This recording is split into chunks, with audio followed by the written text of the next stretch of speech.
Hello, so I came across an exchange, it's been reported by several news outlets, between the Liberal Democrat leader Tim Farron and a man who voted Leave.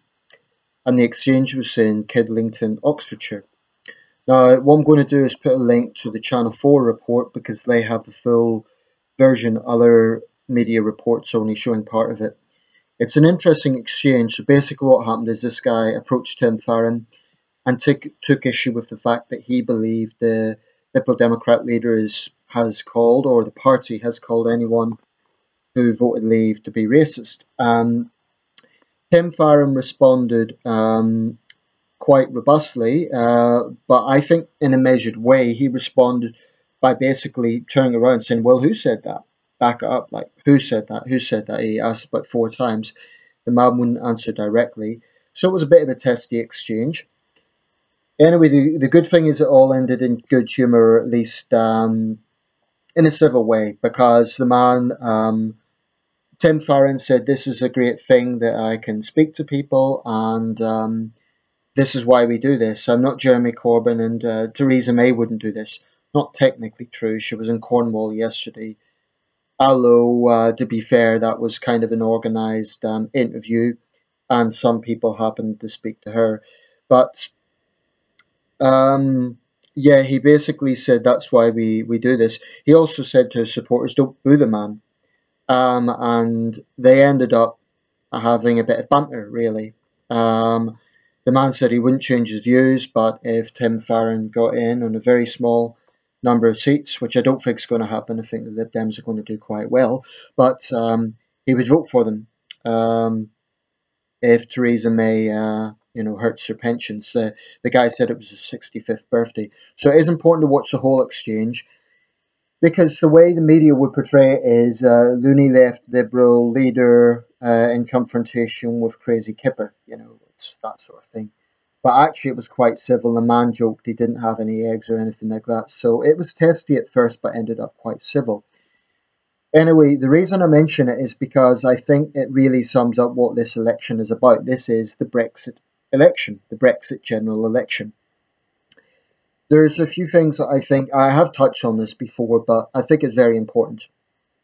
Brexit has been the most divisive national issue that we've dealt with in modern times, even more so than the Scotland referendum. The Scotland referendum was deeply divisive in Scotland, but the Brexit thing is UK wide. So although I think the Scottish question is extremely important for the whole country, but one traction of opinion that has been out there for quite a while now is this resentment from a lot of Leave voters about being seen as Little Englanders, about being seen as racists.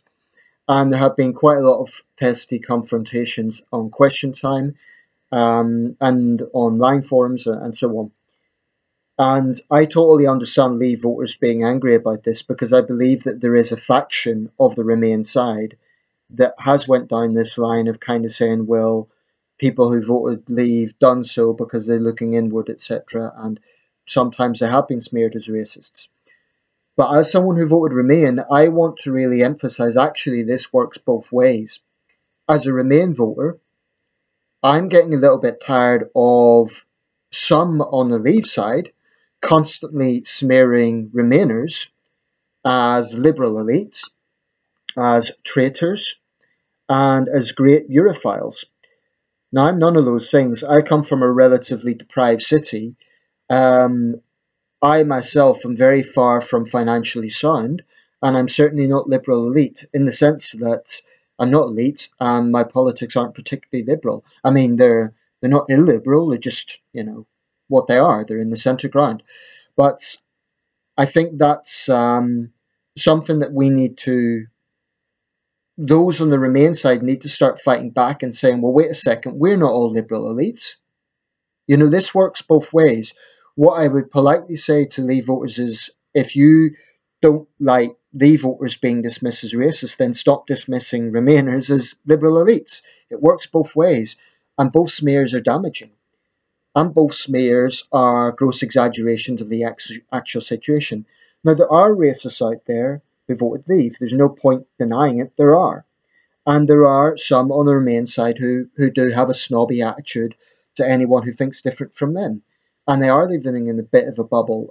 I'm going to make a specific video addressing this idea of liberal elites, because I think it's out there and it needs to be discussed. But anyway, to get to the core of this, I'm happy the video ended the way it did. I'm happy that it ended in laughter. And as Tim Farron says, it's a good thing. You know, politicians in democratic countries know that when they go out to the public, there is a chance they'll be heckled. Um, and in Britain, I think our leaders are very accustomed to this. It happens in every general election. There's always exchanges. And that's a good thing. Obviously, within reason. I mean, I would never support someone physically attacking a politician. That would be going too far. But, you know, people have strong views and legislators make decisions that impact lives. So it is right that people ask questions. And sometimes, you know, vent. That's totally understandable. Having canvassed myself, I've had, you know, abuse because I've knocked on people's doors and you know, they saw the rosette I was wearing at the time I was in Liberal Democrats and they had a go at me. Not necessarily for being in the Lib Dems, just, you know, for being in politics. And, you know, it was just general frustration being vented at everyone associated with politics. Now, sometimes I'm a big believer in individual responsibility. So I don't have much time for people who just make sweeping statements like all politicians are the same and, you know, what can they do for us? And basically a whinger form. However, I do have sympathy for people who are raising a specific issue. Now, this gentleman in Oxfordshire was obviously unhappy about his perception that the Lib Dems had dismissed people like him as a racist. I don't think, to be fair, Tim Farron actually has dismissed Leave voters as racists. But anyway, it comes down to the basic point here that we all need to be a little bit adult.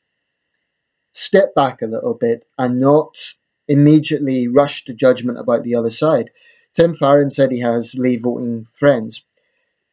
I do. I mean, I know people who vote Leave and they certainly are not racists.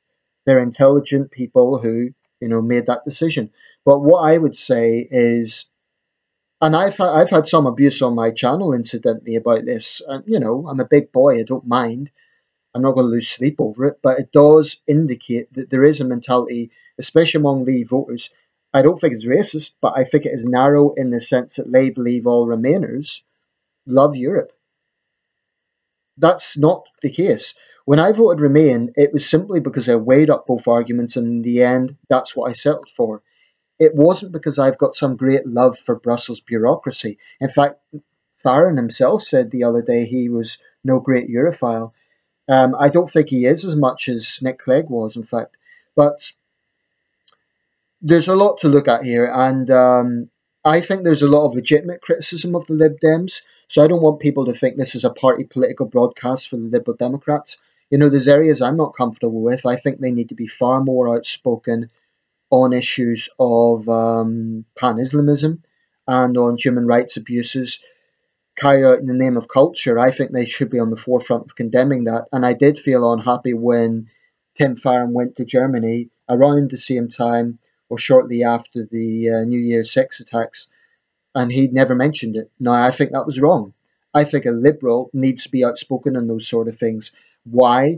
Because it should be about addressing regressive cultural practices, which are anything but liberal. So in that sense, I'm not happy with the Lib Dems for being too politically correct on those issues. And I expressed that at the time. I said so on their Facebook page. Nevertheless, the more I look at Tim Farron, I actually quite like the guy. I think he's a good leader. And on his watch, membership has greatly increased. I think they're going to do quite well in the general election. Will I vote for them? I don't know. They're obviously basing this on, you know, getting another referendum on the Brexit deal. It's controversial because people will say, oh, they're ignoring democracy. But I think realistically, the Lib Dems know that they're not going to be in government. So there isn't much point of trying to reach out to everyone. Labour has to do that because it's a much bigger party. The Lib Dems are a smaller party, so they may as well cater to their base, which is what they're doing. Okay, let me know your thoughts. This is the Brexit general election. What I'm saying is, let's stop dismissing 17 million or 16 million people as one and the same. It's not true.